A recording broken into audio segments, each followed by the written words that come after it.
Welcome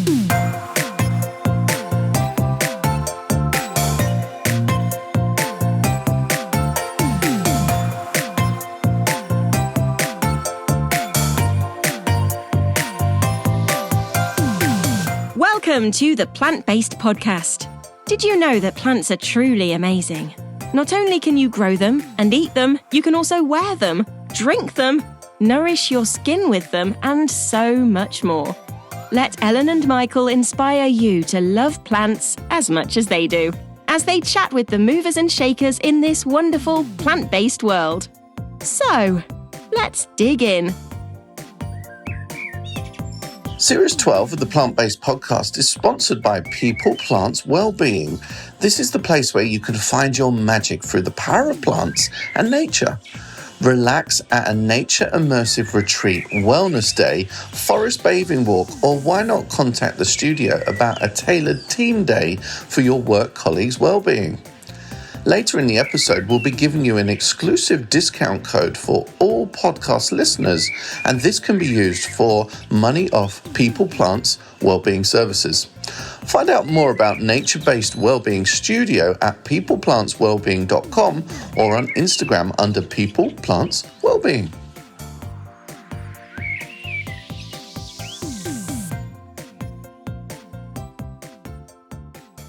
Hey everyone, welcome to a very special episode of the Plant-Based Podcast. I'm John, owner of Outdoor Living Gardens and committee member of the YHPA, a fantastic association representing young people in horticulture.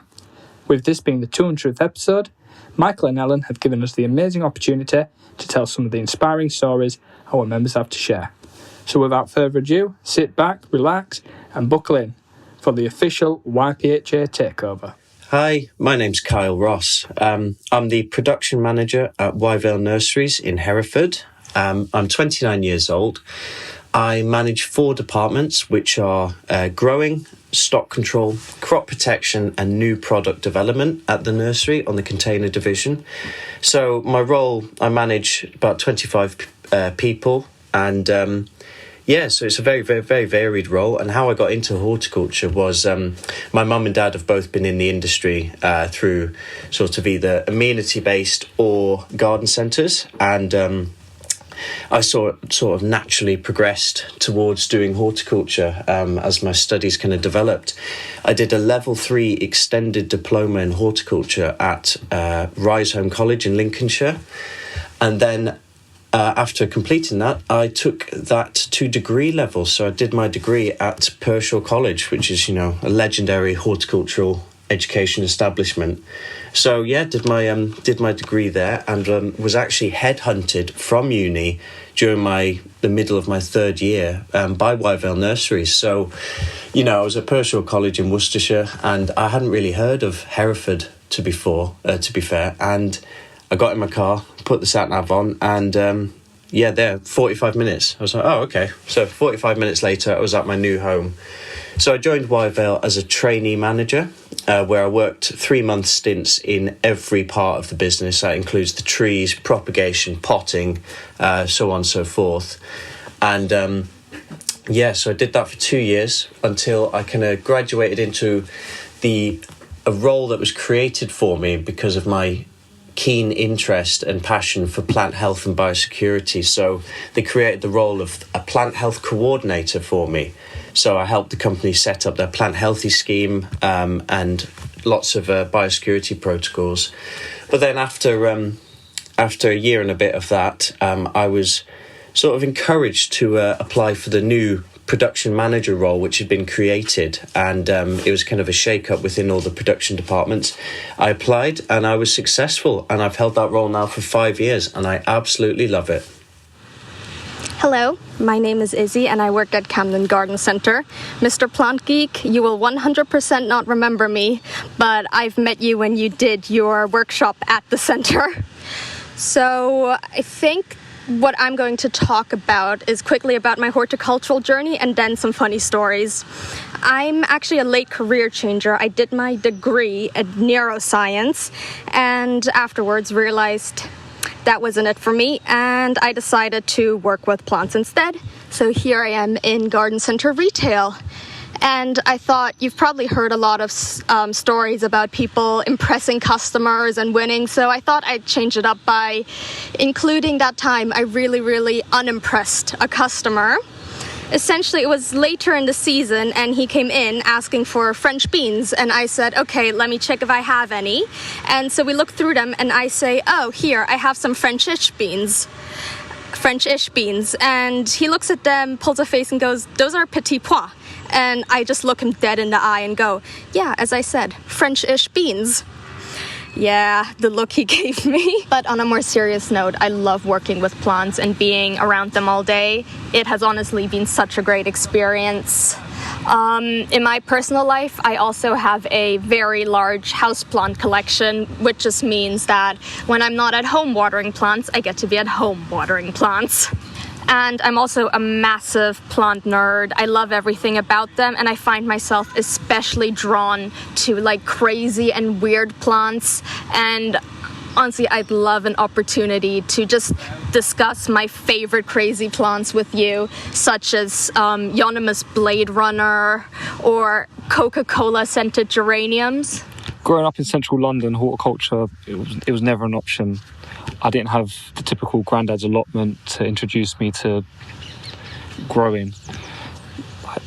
I was a very energetic, hyperactive child, to the point where doctors suggested putting me on Ritalin, which my mum didn't. But my mum always says that the only place that I calmed down and relaxed was when I went into a florist. Kind of be very gentle and smell the flowers, a bit like Ferdinand the Bull. Yeah. However, with growing up in central London, with no back garden, I spent most of my time in public parks playing football. When I finished secondary school, I went into a football academy, and due to the travelling and lack of my own funds, I really fell out of love with the game, to the point where on my way there one day I put my bag down, sat on a wall, burst out into tears. I rang my mum and she said, look, if you're not happy, just give it up, do something else that you enjoy. So this was devastating. So I moved on to a number of different jobs. Well, first off, I went to Connections, which is something we had in London, which I think the bar was set really low, because you'd go in there, get really bad CV advice, and then they give you a big brown bag of condoms. So it's like, try get a job, don't get anyone pregnant, see you later. But I got a job as a lifeguard, then a job, like numerous other jobs, building on a labouring site, and I just thought I couldn't do this for another 50, 60 years. So I went back to college, studied forensic science at City of Islington College, then I'd done a year at South Bank University studying forensic science, and during the summer I got a job for 2 weeks in St James's Park. It was just litter picking, raking leaves. But after that, it led to, on the agency, 3 weeks work in Hyde Park. And I joined the gardening team there.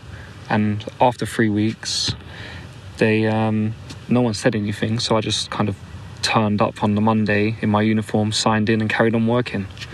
So 2 years later, I applied for the Royal Parks Apprenticeship. I got onto that. And then I carried on. After 7 years, I eventually left Hyde Park.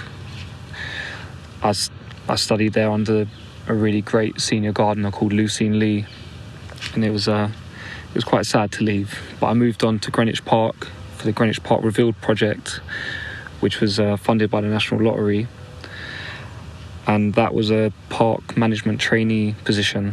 So I was there for 3 years, eventually got promoted to assistant park manager, and took on the role, the management of the Royal Parks Apprenticeship scheme for all the parks. And this is what I'm really passionate about, improving that and horticultural education. From that, I've led on to, I'm now on the committee of the Worshipful Company of Gardeners for their schools outreach team. I work with the Royal Parks Guild, organising discovery days where trainees come from all over the country and meet together and have talks, lectures, careers advice. This is last 3 years have been at Wisley, Hampton Court, the Olympic Park, Kew Gardens. So this is really my passion, is now horticultural education, and just to think it all started with 2 weeks litter picking in St James's Park. Cheers.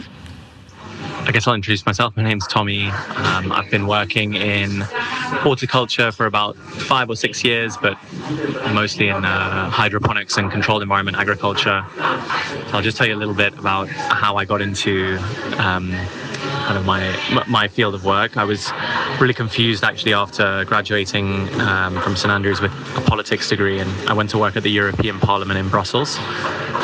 I really didn't like it, and it's not that the work is not nice, it just wasn't for me. And so I ended up doing kind of a string of small little design agency jobs and customer facing jobs before I got an opportunity to go do water treatment for some textile factories in India.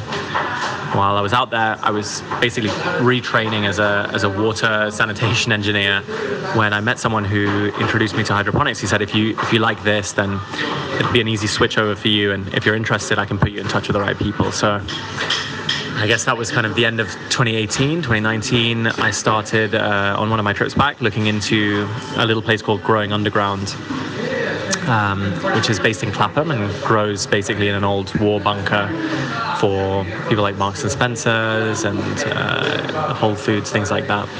So I kind of started at the bottom there, all the way up to technical director, and then now the growing and technical specialist. Earlier this year I decided to kind of slowly step away from what was going on there, and I went into technical consulting for other vertical farms around the world. So I've been out to Japan, and this year I've just come back now from some time in America and Saudi Arabia. I'd love to chat basically about my experiences and what it's like, and maybe promote some people heading towards the RHS and doing their kind of external qualifications. If you think it'd be interesting, please let me know. And all the best. Thanks for, I guess, putting the post up on the group.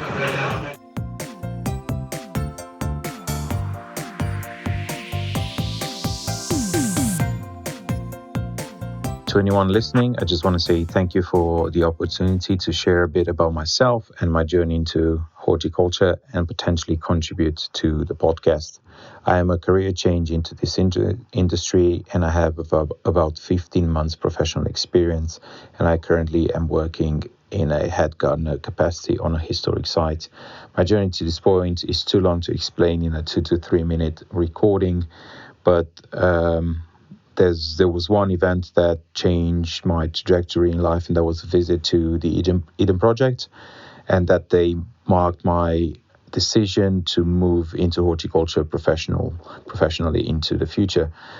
That future came sooner than I expected when in September 2021 I had 2 major surgeries due to an autoimmune illness, and I have been living with a permanent ileostomy since.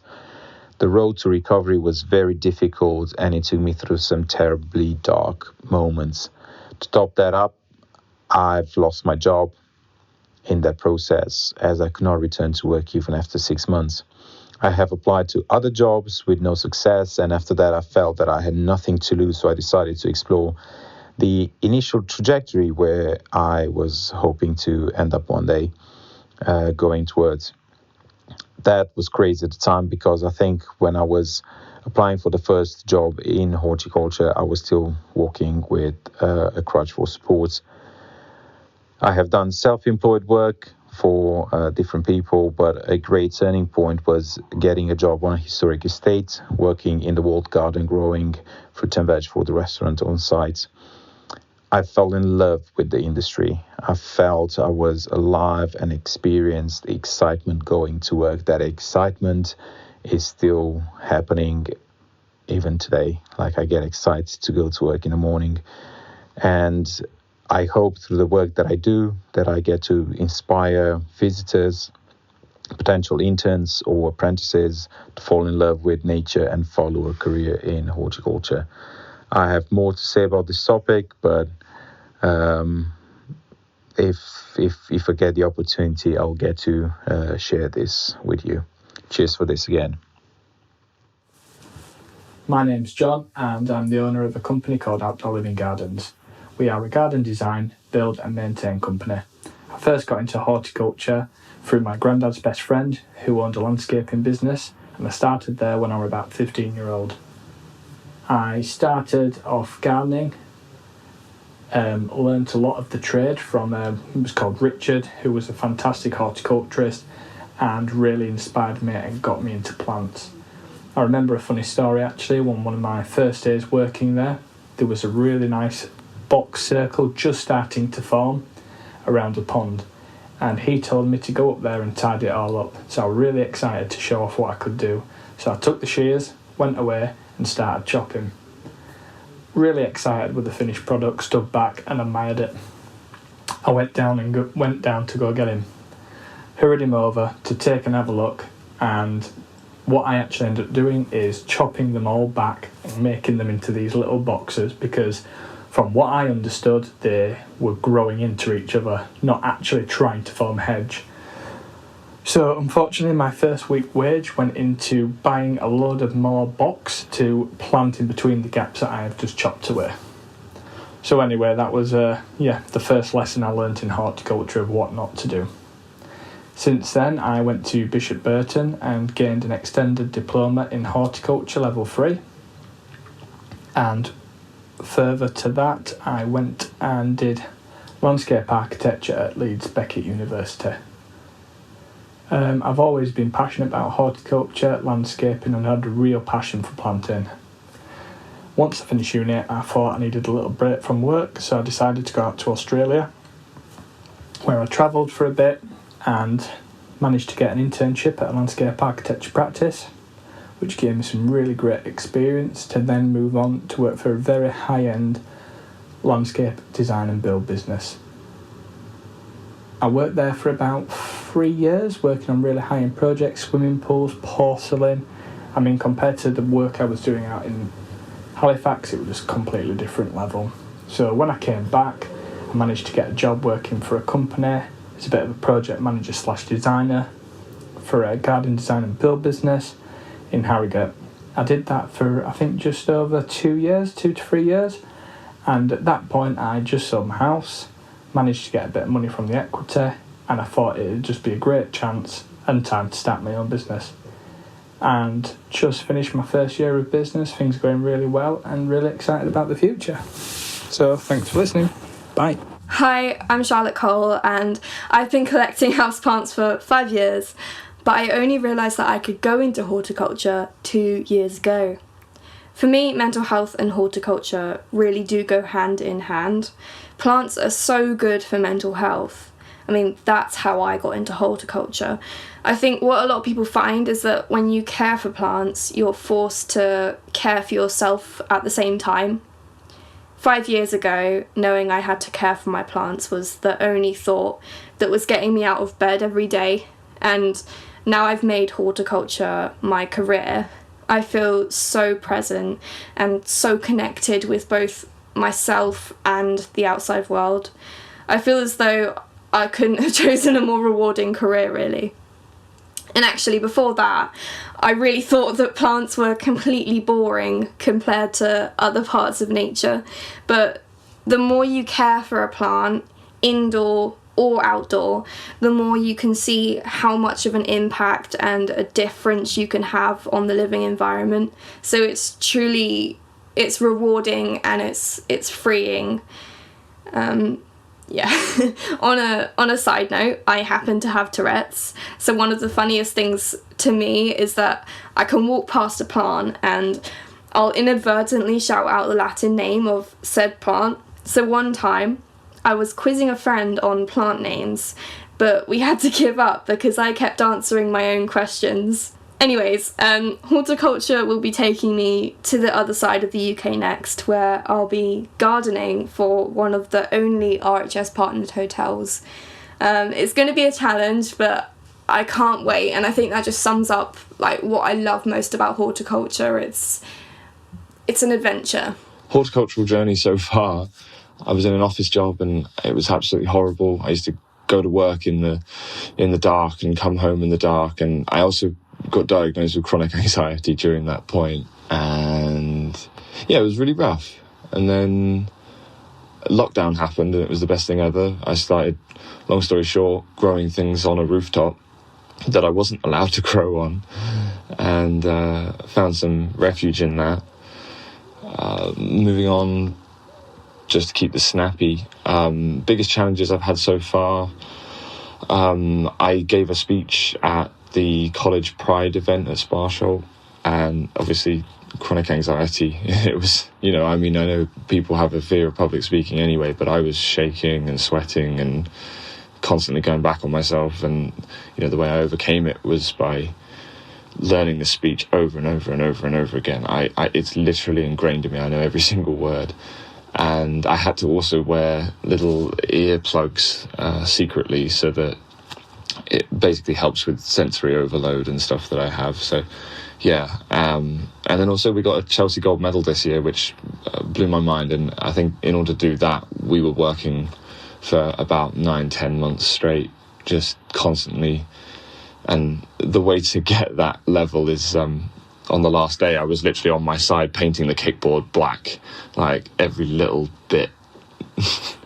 And then lastly, a funny story, this only happened like the other day. I was going around to a client and they wanted some advice on a couple of plants, what to put in this gap. So I got down, I crouched down and I started looking, and I was like, well, went through all these various plants. And then as I got up, I just heard a as though this fart just came out, and it was as though it was pushing me up. The pitch got higher as I got higher, and she didn't say anything. Her face was just like dead straight. And we carried on talking as though nothing happened. And then when it finally came for me to leave, she was just like, I said, I've got to go to another client's. So she said, okay, but be careful when you crouch down. Hope you're having a good day.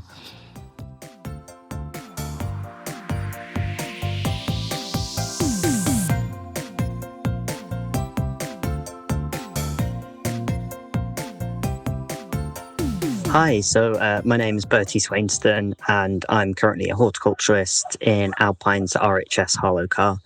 The way I started in horticulture was, I guess, through a lot of influence from my mum as a kid. Basically, from probably about 3 years old, she used to teach me the different names of herbs and things. And I just really, I guess I caught the gardening bug from, just such a young age. So when sort of the opportunity came up that there were apprenticeships and traineeships available actually in gardening, I kind of found it hard to believe that you could actually do that as a job, or do this as a job, I suppose.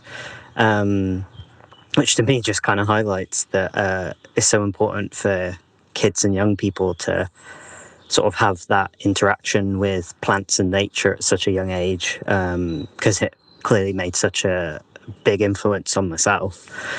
So the first thing I did, I was historic gardens trainee at Hydrangeas, brilliant National Trust garden.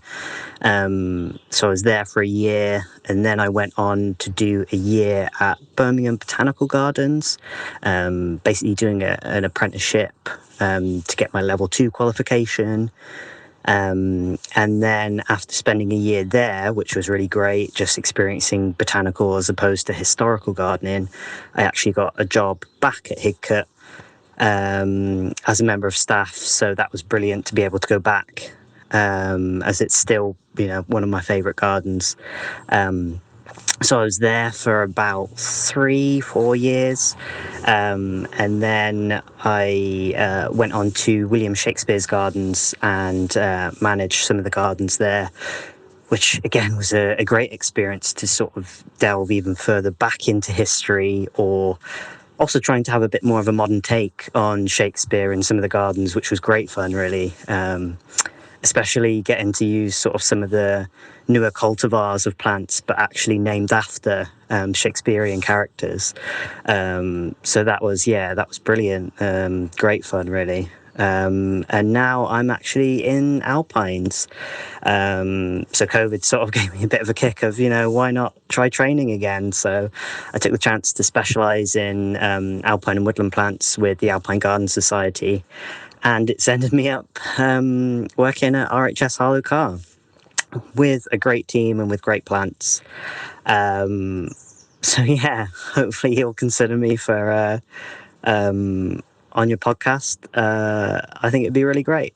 Thank you very much for your time. Bye.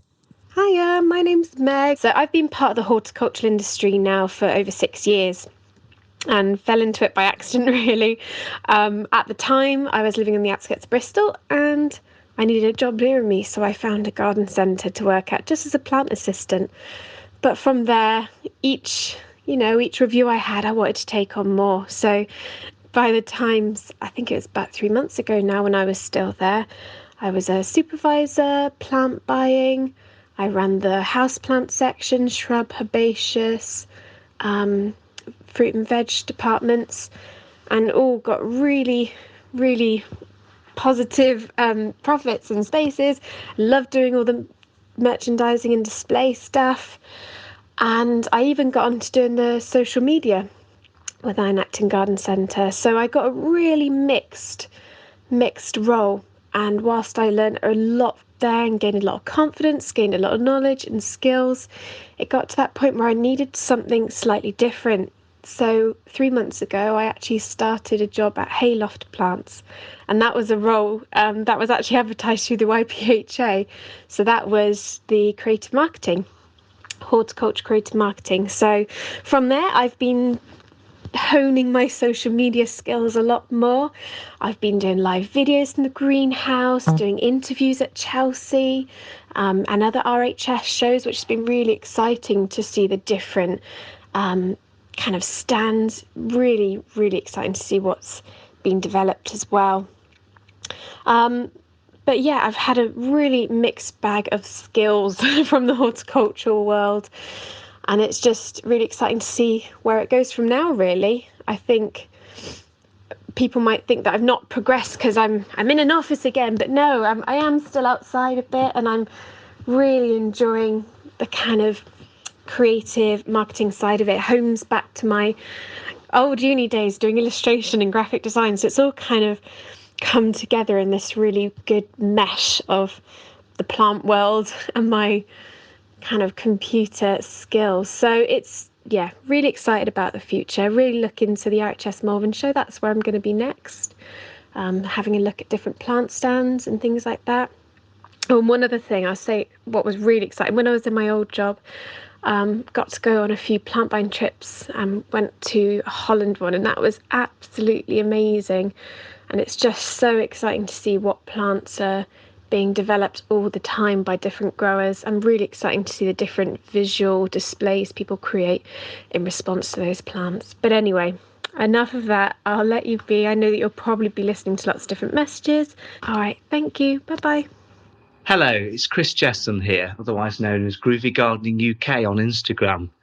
And I'm sat here looking out at the morning light in the garden, hearing the birds, enjoying the garden, and really reflecting on my journey into horticulture, which has been one of, well, fairly swift progress and from relatively little, because whilst I've had an ingrained interest of going round gardens in stately homes and estates and so forth for many years, that was just a general appreciation of the garden. Not any intrinsic knowledge of plants or propagation or working in a horticultural career, nothing like that. And I was one of these people that struggled immensely in lockdown with the shutdown from my office job into working from home and the related shutdown of social life and social engagement. I have a diagnosis of autism, and those intricacies and complexities came into play very strongly for me, and I struggled, that loss of routine and structure, and we were obviously all forced out into our gardens, and I therefore became to focus really a little bit more in the garden. But at an early stage, This is a new build garden. We'd only been in the house 6 months, complete blank canvas, compared to what you see now on the Instagram account, where it's now been developed by myself and my partner. And I just started experimenting, really, plonking plants in borders, not necessarily understanding how to grow them at that stage. But I progressed that immensely into just creating a new skill. I became really focused on planting in the garden and learning about how to grow them and wanting to substantiate that interest. And that's what where Groovy Gardening UK was created, as a result of wanting to learn from others and share my experiences. Of course, that has continued to develop immensely. I then supplemented that with volunteering for National Trust gardens and private gardens. Again, no career intent at that particular stage. But I suppose the main thing was that gardening really healed me, because my work and working from home and all those conditions had led me to take quite an extended period off sick, and I used the garden to heal me. So in 2020, but there onwards, 2021 onwards, I have really sought to have the garden as my refuge, and I've developed it. Love the fact that I've found a brand new skill set that gives me the vigour and aspirations that my previous career gave me, and I'm now moved into gardening full time. I work for Eastern Wall Gardens part time as a horticultural trainee, and I'm also now just starting as gardening team leader for Autism East Midlands to set up their gardening service. I'm really, really pleased with how it's going, and obviously continue my persona here on Instagram, which is entirely genuine. It's me, it's being me, and I'm loving being part of the YPHA as well. Cheerio. Funniest moment in horticulture, so in my career, and one that's very rememberable, I suppose, is the time we craned in Britain, well, it was Europe's largest pumpkin into the centre of Covent Garden. Great display, it was fantastic. And part of taking it down was that I had to collect the seeds, and I had some friends that came to support me sort of taking the seeds out and having to chop the pumpkin up, sadly. And a part of our agreement was that the seeds are sent back to the grower because they're worth a lot of money per seed. They're specially bred to create these, ton-weighing pumpkins. And ultimately, I cut a hole in and got my booty stuck in the pumpkin. So there I am, about midnight, going, right, I'm gonna just cut a hole in, get the pumpkins out with my little torchlight, because we had to do it at night so the public didn't see us chopping it up. And there I am, stuck in a pumpkin, no way out, trying to collect seeds. And so luckily my friends managed to unwedge me from the pumpkin. We thought it was immensely hilarious, because how many people get sort of stuck in a giant pumpkin? And anyway, that continued, and we had to chop this pumpkin up. And I thought, well, do you know what? It's, a couple of bins and we can send it to our sort of processing site to be sort of mulched back down. And ultimately, I think it was about 9 bins later, I filled the whole basement up, broke the lift in the process of trying to get all the pumpkin into the basement ready for the bin people to come and collect it for us, and had a very, very good telling off by our head of cleaning the next day, who did love and adore me, but we had a situation where we had 3 days of pumpkin stuck in the bin store under Covent Garden going off, and there was no way to get rid of it. But we did manage to. It did get sent for turning it back into compost. I do want to add that. But it's a really sort of, it may not be to others, but it was funny to me. It was funny to my friends. You're tired. It's the middle of the night. You're cold. And between breaking the bin store and getting stuck in a pumpkin, it's something I'll never forget, I suppose.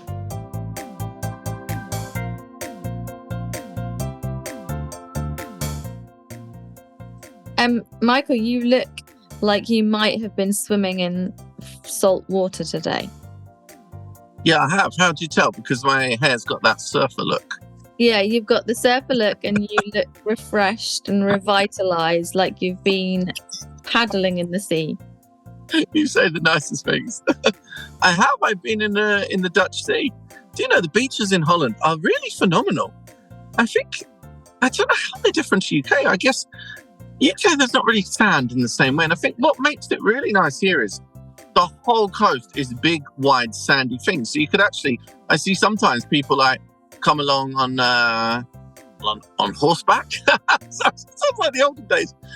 They come along and like they obviously gone like walk all the way along the beach, because I think you could do some like, you know, end-to-end walks. There's probably like 200 kilometers or something, but it's just beautiful, and the vibe as well. It's like a beach fun. Oh. Yeah, beautiful, very lovely. I'm pleased that you're having some relaxed time, Michael, because you're always busy. Oh, thank you very much, Ellen. Everyone always like just thinks I'm like working or doing stuff all the time. But the thing is, like, I don't know, I guess I kind of am, but at the same time, oh, how noisy. But at the same time, I wouldn't necessarily say I work that hard. I don't know. I can't believe I just confessed that. I totally disagree. I think you do work hard. I think you work very hard, but I think because you love it so much, it doesn't feel like work, you know? Wow, Ella Mary. It is the 200th episode, and this is the Takeover episode. So it's the first time that anyone's heard us in this episode too, because it was introduced by John from the YPHA, and lots of YPHA voices telling us about their experiences in horticulture. So we gave it to them for a takeover, but we couldn't resist chipping in at the end, right? I mean, our voices have to be in it somewhere, right? I think they've done an amazing job, and we've had them on the podcast before, but this was a really good one for them to take over. You know, 200th episode is a pretty big milestone, and they've done a really cool job of it. So thank you to them for, you know, taking it over. By the way, to win 200 bulbs. Pardon? Is the competition still open to win 200 bulbs? No, it's closed now. Oh, well, sorry, everyone. You can't win 200. Imagine you did. But we did have a competition on social media for winning 200 bulbs. We must winner then with your lottery ball machine. All right, yeah. Lottery ball machine will be in action tonight. Wonderful. How are you? Have you got jet lag? You certainly look like you have. Don't look like I've got jet lag. Do you know what? I was just playing with my hair thinking how I don't look like I've got jet lag. But I actually feel like I'm going to vomit. That's how bad I have jet lag right now. Oh, that's so horrible. Did you even sleep or not? No, I just can't. Like, I just cannot sleep. I hate that upright position. It's just horrible. Yeah. And somehow you jolt, even though you're not even moving. You kind of, I hate it. Yeah. Yeah, it's not fun. At the time, Ellen, that I paid extra for business class on an upgrade opportunity, I slept through the flight. So what's the point of paying for something extra and then sleeping through it? The point of business class, to be quite frank. If I was in business class, I would drink coffee just to stay awake and enjoy every minute of it. That's what I would do. Yeah. So that's what my husband does, literally. Really? If his work pay for business class, he literally drinks the bar dry. He's like, I am making the most of this experience. I have never, ever, ever flown business class. So I'm only ever at the back of the plane. But honestly, it's just the time difference and then not sleeping overnight. So I think I'm now around about 36 hours of no sleep. And I just genuinely feel like... Sorry, but your flight was pretty empty. You could have flirted and got business class. Actually, the funny thing was... I flirted your way into those lay-down seats. I was at the back. So when I got on the flight, business class was pretty much full. So that's right at the front of the plane. Yeah.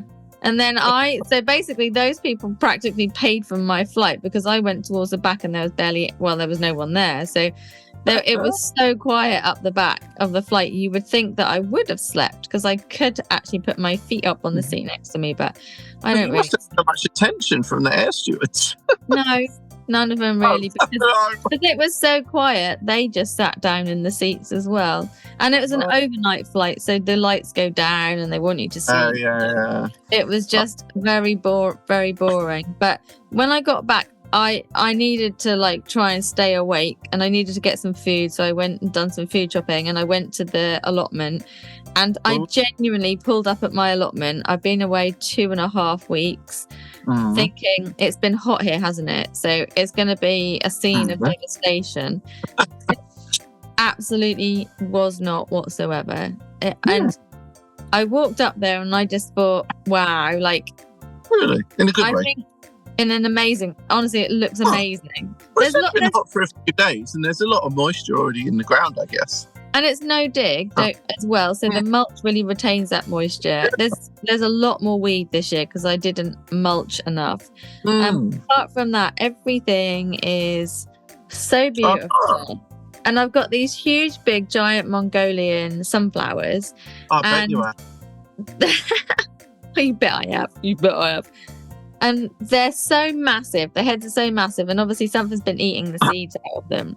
And one of them is facing downwards, but it's so big I can't reach the seed head, right? At all. It's so huge. Well, being 4 foot tall, this is not surprising. No, it's massive, like 12 foot or something. It's insane. But you're 4 foot. I'm not 4 foot. And when I looked up, it has a smiley face on it. So someone has actually done, removed the seeds from the seed to look like a smiley face. Now, I don't think it could have been a bird that done that one because it's too perfect. Someone's done it. It looks so funny. Oh, Ellen, I heard a rumor that you were that you're going to Harrogate show. Is that correct, Ellen? What were you gonna say? Nothing. I'm going to Harrogate show on Sunday. On the Human Gardener stage, yeah? Yeah, Human Gardener stage. As are you, Michael Perry. I am. I hope you behave yourself. Harrogate, I hadn't quite realised the other day. I've been before when it was at the showground, but this is actually at Newby Hall, isn't it? Yeah, I did see it was at Newby Hall. Yeah. And that's, is it called Ripon that it's in? Yeah, above Harrogate. Quite far north. I hope you've got your passport. Oh. Newby, I always get this muddled up with Arley Hall, which is like in the Midlands. And I arranged to visit Newby Hall once and to see the head gardener, Lawrence, who I've known for a few years. And I went to Arley instead, and we're trying to for each other in the car park, and he's kind of like, and I'm like, yeah, I'm just by the nursery, just by the grass, yeah. And he's like, well, I can't see you, I'm by the nursery. And it's like, because I was at Arley and he was at Newby, and there was like 200 miles between them. Oh my gosh, that's a 5-letter word, and I just got muddled. That is absolutely silly. Oh, sorry, Ellen. That is actually so silly. Well, anyway, I'm glad you're not moaning about your allotment. That's good. No, Tick. It's beautiful. How are your houseplants? Beautiful, thank you. They are now ready. They're now ready for a water, but they have all survived. And that's the funny thing. People always say to me, when you go away, like, how do you keep everything alive? And I'm like, well, actually, they don't need as much attention as we think they do. They're always all right. Honestly, I'm the same. Everyone's always like, oh my God. But no, just to be honest, I think our houseplants are actually good. Like, they're happy not for us to be around bloody mollycoddling them again. Do you know what I mean? I actually sometimes... One time I come back. I think they thrive sometimes when I'm not here talking to them. That's completely opposite to what science would dictate. Oh dear. So that's been cool. What was I going to tell you? I can't remember, but it was wonderful. Oh. No gossip. No plan. I've been at a wonderful conference this week in Holland. Yeah. Learning about wonderful things. Sorry, I need to charge my phone a little bit. Sorry. Okay, well, tell us one wonderful thing that you've learned. It was a kind of industry thing. So it was talking about lots of different things, from sustainability to different ways to organize your business. There was a guy talking about salvia, all the different genetics, introductions to other companies. tours of companies as well, and trial grounds, looking at their inventories. So yeah, and most importantly, meeting people and making those connections as well, which is just really cool. And I have to say, I told a lot of the Europeans about how good the Americans were at connecting, because like, as Europeans, we're always a little bit more reserved, and I really noticed it. And the Americans are so good at that mixing. And I wonder, next time I'm going to like suggest maybe some speed chat thing or something. I don't know, just to help people mix even more. I don't know, because I remember, you know, I banged on about this so many times, but on the American tour, they wanted to swap places on the bus each time and to meet new people, because that is at the end of the day, the reason you're there. So, you know, like speed plant dating or something. Totally. Like when I went to this, went to a new spin class locally when I was last in London, and I was only just back from America, and like in my head, I wanted to go around and introduce myself to everyone on their bikes. It's kind of upset, but I'm glad I didn't, because they might have laughed at me now. But it's practical, you know. I want everyone in the room to know everyone. That's the only way I feel genuinely comfortable. You know, when everyone knows everyone. Because there's nothing. I don't know. Does everyone have this thing? Sorry about that long. Does everyone have this thing where, like, I would find it awkward to be chatting to someone more than a few paragraphs and not have introduced ourselves? Is that normal or not? But isn't introducing yourself part of those few paragraphs of discussion? Like, isn't that what you do? Well, no, because it might be that, like, for example, at dinner the other night, there was like some people.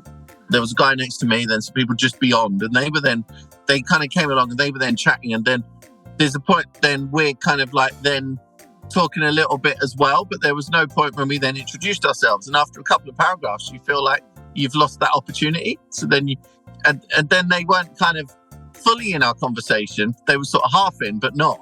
So there wasn't a big need to do it, but I also was kind of a little bit itchy that I hadn't, if you know what I mean. I feel like I didn't lunge across the tables per se, but you're thinking a lot about it. I would just be like, here I'm what my name is and who you are. Like, I'd be right on in there. Like, let's get to the nitty-gritty. Context. There was salad involved in everything. Oh gosh, okay. Well, at least you know that you're all there with one thing in common. Yeah, of course. Just so you know, for all of the listeners, Michael pulls faces at me while we are recording. Like, I usually see all the way down to his throat or something, or his tongue, or up his nose.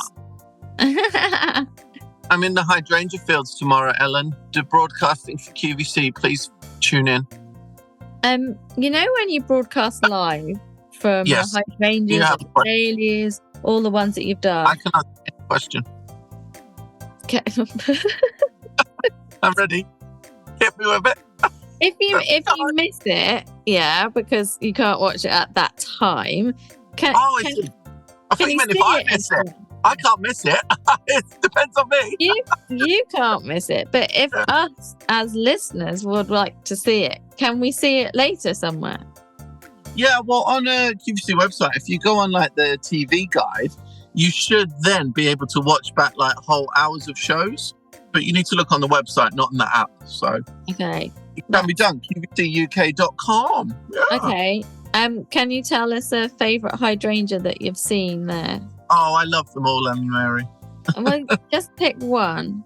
Well, because I've been working with the paniculatas, we've got the collection is refreshed tomorrow. We've got Sugar Rush, which is one that stays white through the season. We've got Infinity, which is the best one for pollinators. Very different style of flower. Looks like a pagoda. And then we've also got Milk and Honey, which is white. And it kind of goes kind of cotton creamy, kind of like vintage colours as well. And it has a little bit of a kind of fragrance as well. And I know that sounds unusual for paniculata, and it's not a true fragrance, but you know, sometimes kind of the frothy pollen of a plant actually has a fragrance. Yeah. Kind of summer days, kind of frothy smell. Yeah, it's got that.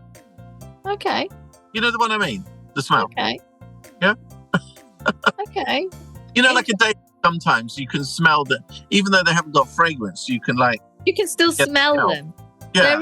There's a smell, but it's not like a fragrance. Especially like from the pollen and the nectar. So, yeah. Like I would say you smell, but I'm fragrant. Yeah, okay, cool. You have that one. Also, we were in the Dahlias last week as well, which was pretty cool. And I'm here for QVC. I've got some influencers coming across, and we're going back to the Dahlias and having a tour with the fam ladies too. So that's going to be cool. Yeah. Fam Flower Farm, they were on the podcast. You can go and check that episode out as well. Back in January, I believe. This year, or maybe last year. Yeah. Yeah, so that's pretty cool. Melon. I think it was this year. But also because we are 200 episodes in, I think we should just give it... But not only just 200 episodes in, this is the last episode of this series. The next series in a couple of weeks.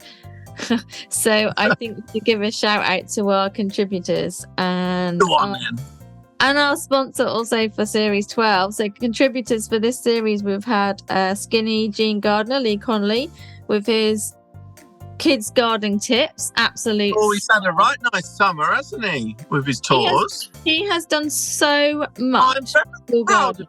I feel like an awkward father. An awkward father. I mean, I think you might be the same age as him. So that would be awkward. Someone's got daddy issues. Yeah, he's been really brilliant. Yeah, definitely. Yeah. He's been really cool. We've had Max McMurdo, known as Max Restore, who's talked about DIY gardening tips. So like making your own pallet planters and green roofs and stuff. So that's really awesome too. Is that the hunky one? Pardon? Is that the hunky one? You think Max is hunky? Well, he looks like me. Do you know, I think I've said this before, but when you send me pictures of people and you're like, he's hot or whatever, they look like you. So you literally fancy you. That's horrible. You fancy yourself. I don't see the problem. No problem with that. So, yes, thank you to Max. We've also had Michael Holland, also known as Pond Dipper. Oh my gosh. He not only is he so nice, but he gives wonderful tips, which is like a species of the month or, plant of the month. But it's so interesting and so fun. And his photographs are so hilarious. And he's also just released another book. So go check out Michael Holland. Pond Dipper, he is ace. And we've also had a couple of contributions from Kirsty at My Little Allotment also. And our sponsor was Ellen Mary was a sponsor. I didn't sponsor it, excuse me. No, but your shoot off. My shoot off. Shoot off your side branch. Yeah. Let's have a word from our sponsor, please. Tell us about it. Like I've just bigged up the contributors. I think you should big up the sponsor. I don't know anything about it. Oh, all right. Okay, don't give me that face. So our sponsor for this series has been People, Plants, Wellbeing, who bring you a range of different learning opportunities, meditation guidance as well, hypnotherapy possibilities, and most importantly, regular retreats as well. And there are some new dates for 2024 that you can find on their website. So thank them very much for being involved and supporting the Plant-Based Podcast. Yeah, you did a very good job of that. Right, girl. I think we should just add that you do know about them because you came on one of the retreats and I know, I did. Did you love it? Did you love it? Yeah, I did, yeah. Yeah, I did. Yeah. Do you know what? There's some really beautiful photographs from the Wild Wellbeing Retreat. So all of these services are to do with nature therapy. So they're all outside in the woodland or gardens or whatever. So Wild Wellness, the next one's coming up April 24, but you can book now with a very small deposit and it will actually be a sellout. So that's peopleplantswellbeing.com. But the photographs from the last wellness weekend, They're all wonderful. I love all of them, and they all bring back so many happy memories. But there's a couple of photographs that really stand out. One is of my friend who came along, and she's standing in the middle of like a clearing in the woods, and the sun is literally beaming on her like a spotlight, and it is beautiful. And the other is you. The weather was perfect, honestly. Oh, the weather was amazing. And the other was you sitting on a tree stump in the woods, just like contemplating. And it's a beautiful photograph. It's just a lovely jacket. Yeah, and your funky jacket, but it's just a really lovely photograph. So yeah, beautiful weekend. Come along if you'd like some nature immersion. I will. Oh, not me. No, not you. Anyone else? Oh. You're not allowed. Well, thank you, Ellen. It's been brilliant. And our sponsors for the year is our Lava Light, who are returnees. We love the boys at Lava Light. They are the bounciest people in horticulture. Honestly, when they bounce up to me at a trade show or something, I just can't stop laughing. They're just like so just positive and everything. It's just I love the vibe. Yeah, it's really, really cool. So happy to be with them. They're really great. I love their branding as well. I love the Lava Light colour. Yeah, totally. Branding is really cool. Yeah. Keep those gnats off your houseplants with some Lava Light. So looking forward to working with them again. Cool. Love it. Oh, well done, Ellen. Thank you so much. No worries. So I think that wraps things up really quite nicely. 200th episode. Yeah. YPHA, Young Persons Horticultural Association Takeover as well. Hearing all about their different individual experiences, cool stuff that's happened to them in the industry as well. Nice to hear about their journeys as well, because obviously I didn't know about their journeys, so it's nice to have that all in our podcast here. Yeah, so thank you very much to everyone involved. Oh, there's an inflatable crocodile that just went past the screen. Whatever next? Inflatable crocodile. Yeah. Well, there you go. That's what it's like being at the beach. And just parked next to a water park, so that's why. Well, also, at least it's not a real crocodile, so, you know. Actually. I don't think that's a shade of green, though. Okay. All right, well. Still very beautiful, 27 degrees, so. That is absolutely lovely. We will be back in a couple of weeks with Series 13 then. Thank you so much. Yes, we chose to have a 1-week hiatus, didn't we, Ellen? We're having a holiday. Yeah. I don't know why, though. Why did we do that? I don't know why. Kind of mystery, wasn't it, I think? I was going to say it's so that we could have a break from each other for a week, but that's not going to happen because we're actually staying together at Harrogate next week. Oh, God. Potentially in the same lodge. Potentially. In the same lodge, not the same room, I'd like to add. Oh, dear. Whatever next. Alrighty. Lovely chatting to you and your lovely fresh sea breeze face. Yes. Perfect. Thank you. All right. What's going on over there? I think there's a certain amount of trashy people here. I don't think this is quite... Okay, we're gonna go now before you start chatting like you're not being recorded. Still being in the bush. But there's a must. Oh my God! What? Do they not realise that we can see them? Series 12 of the Plant-Based Podcast is sponsored by People Plants Wellbeing, the nature-based wellness studio where you can find your magic through the power of plants and nature. Take 10% off all services, treatments, and retreats with our exclusive discount code for you, our podcast listeners. Use code PBP Series 12 via the website or when you contact the team to book. Next wellness days are coming up soon. Find out more and book your place at peopleplantswellbeing.com or on Instagram at peopleplantswellbeing.